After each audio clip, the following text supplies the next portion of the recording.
जीतने वाले को मेरा सलाम, क्योंकि एक दिन हम सब जीतेंगे। एक दिन हम सब आगे बढ़ेंगे। धरती की कोई इच्छा नहीं होती कि कोई मुझे एक दाना भी दे। फिर भी धरती को कोई 4 दाना भी देता है तो धरती उसे 1000 गुना कर देती है। संत चमत्कार नहीं करते।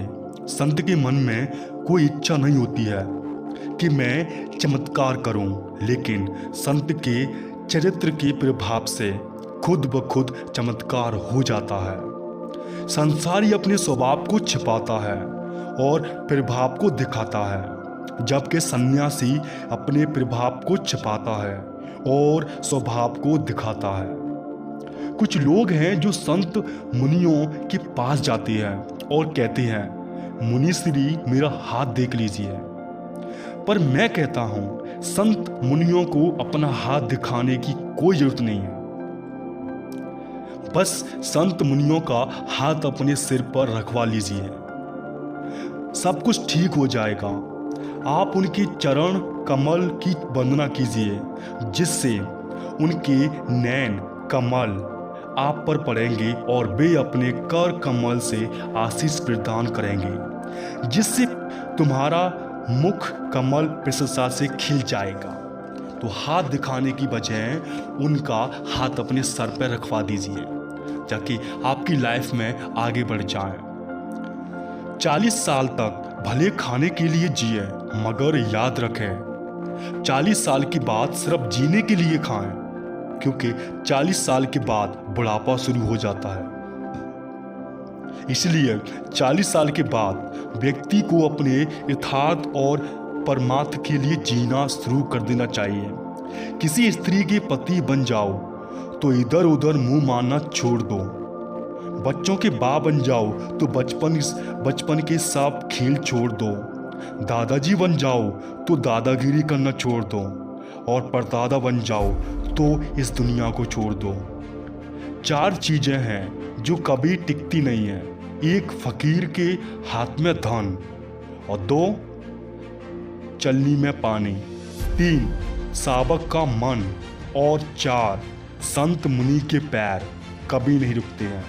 4 चीजें जो कभी भरती नहीं हैं। 1 गांव का शमशान, 2 लोभ का गड्ढा, 3 पानी का समुद्र, 4 मनुष्य का मन।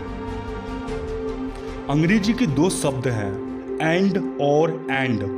एंड का अर्थ और थोड़ा और चाहिए, जबकि एंड का अर्थ है बस, अब और नहीं चाहिए। और सबसे बड़ी बात इस वीडियो में, जैसे कि लोग बोलते हैं बेटा या बेटी, आजकल किसी में फर्क नहीं रहा है। अब बेटियां बेटों से कम नहीं हैं। माँ बाप के लिए तो बेटियां वरदान हैं। आजकल बेटों से ज़्यादा माँ बाप का ख्याल बेटियां रखती हैं। बेटी ससुराल में रहकर भी माँ बाप का ख्याल रखती है, लेकिन बेटे घर में रहकर भी माँ बाप का ख्याल नहीं रखते हैं। ससुराल में बेटी को कोई भला बुरा कह दे तो चुपचाप सह लेती है, लेकिन उसके माँ बाप को कोई कुछ कह दे तो झांसी की रानी की तरह सामना कर लेती है।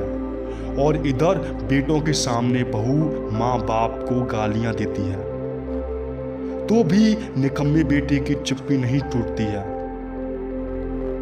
तो आप बताइए, बेटियां या बेटे कौन अच्छा है?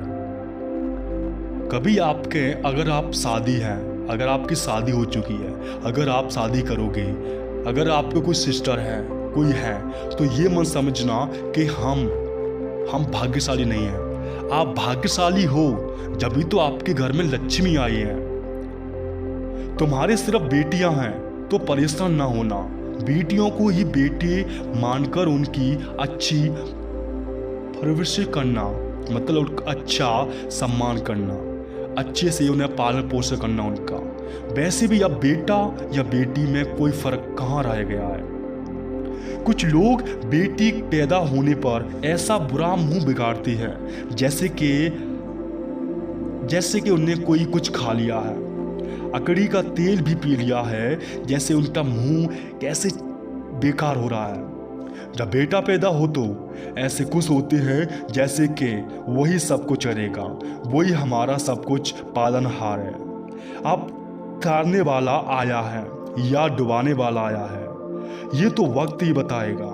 बेटा लायक हुआ तो एक ही कुल को तारेगा, लेकिन अगर बेटी लायक हुई तो दो दो कुलों को तार देगी।